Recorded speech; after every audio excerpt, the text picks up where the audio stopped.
నమస్తే, welcome to dot news. ఓటమి నుంచి ఇంకా బయటపడకపోతే ఎలా సార్? పోరాటం నీకు కొత్త కాదు.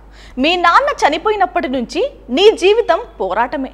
నీ పయనం, నీ గమ్యం, నీ గమనం యుద్ధమే కదా. ఇందులో కొత్తేముంది? గెలుపు ఓటముల గురించి నీకు చెప్పేదేముంది? కాకపోతే ఓటమి బాధ ఉంటుంది, అంతు లేనిది. గెలిస్తే లక్షల మందికి పండగ, ఓడితే నీకు మాత్రమే నష్టం. కానీ ప్రజల తీర్పును శిరస వహించాల్సిందే. ఆత్మ పరిశీలన చేసుకోవాలి, కానీ ఆత్మవంచన చేసుకోకూడదు. పోరాడితే పోయేదేమీ లేదు డూడ్. మహా అయితే మళ్ళీ ముఖ్యమంత్రి అవుతావు.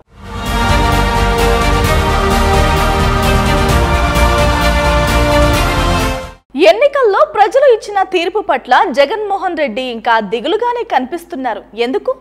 ఏదో జరిగింది, అది దేవుడికి తెలుసు అనే పడికట్టు మాటలను పక్కన పెట్టి జగన్మోహన్ రెడ్డి తనను ఇప్పటిదాకా ఆవరించిన విషాద యోగం నుంచి దూరం జరిగి పరిస్థితుల్ని సమీక్షించుకోవాలి.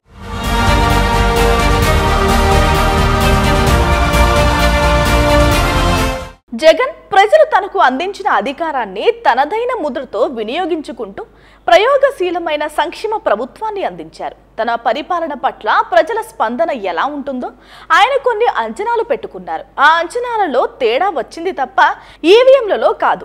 జగన్ ఆ సంగతి జీర్ణించుకోకుండా, ప్రజల తీర్పును శిరస వహించకుండా, నాయకుడిగా తనకు మళ్లీ పట్టం కట్టాలంటే ప్రజలు ఆశించేవి వేరే ఉన్నాయనే సంగతి గుర్తించకుండా వ్యవహరిస్తే అది ఖచ్చితంగా తనను తాను మోసం చేసుకోవడం అవుతుంది.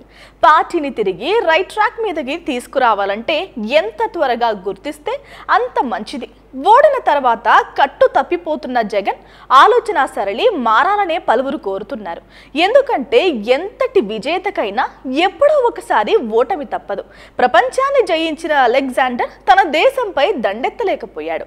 కారణాలు ఏవైనా కావచ్చు, కానీ ఓటమిని జీర్ణించుకోవాల్సిందే. అందుకు సమయం పడుతుంది. అలాగని పూర్తిగా అదే నైరాశ్యంలో ఉంటే ఎలా?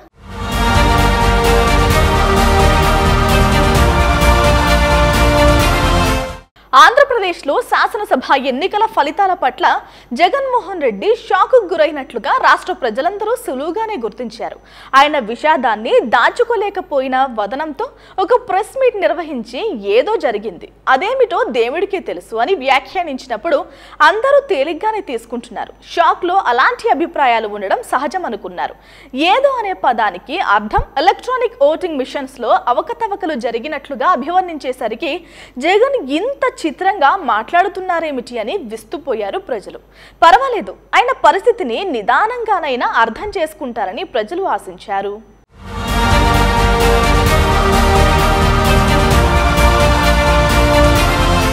కానీ 2 వారాలు గడిచిన తర్వాత పార్టీ తరపున పోటీ చేసిన అభ్యర్థులందరితో సమావేశం నిర్వహించినప్పుడు కూడా జగన్మోహన్ రెడ్డి తీరులో కించిత్ మార్పు లేదు. పైగా ఆయన ఇప్పటికీ పరిస్థితులను జీర్ణం చేసుకోలేని దీనమైన మొహంతోనే ఉన్నారు. ఇంకా ఆయన సత్యాన్ని బోధపరచుకోకపోతే ఎలా అని ఇప్పుడు ఆయన అభిమానులే అనుకుంటున్నారు. ఎలా సార్ ఇలా అయితే?